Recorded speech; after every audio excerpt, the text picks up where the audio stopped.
اب سنیے زکریا اور یحییٰ علیہم السلام کے واقعات۔ دن گزرتے گئے، ابراہیم اور یعقوب علیہم السلام کی نسل سے کچھ نیک لوگ پیدا ہوئے۔ ان کو آل عمران کے نام سے یاد کیا جاتا ہے۔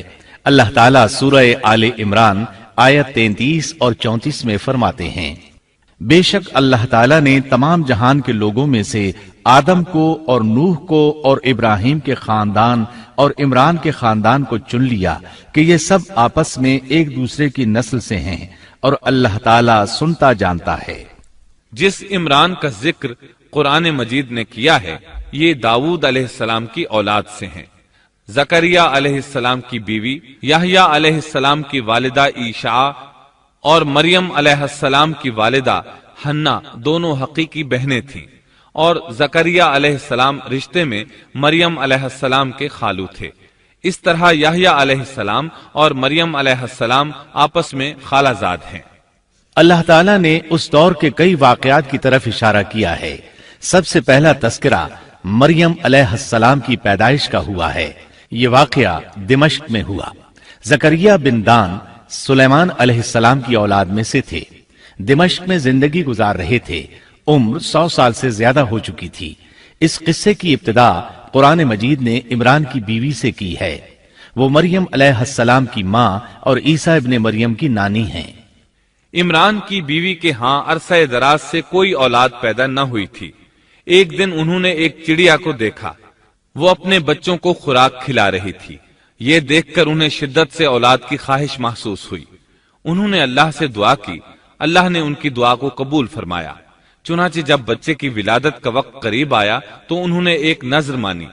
سورہ آل عمران آیت 35 میں اللہ تعالیٰ فرماتے ہیں، جب عمران کی بیوی نے کہا، اے میرے رب، میرے پیٹ میں جو کچھ ہے اسے میں نے تیرے نام آزاد کرنے کی نذر مانی ہے، تو میری طرف سے قبول فرما، یقیناً تو خوب سننے والا اور پوری طرح جاننے والا ہے۔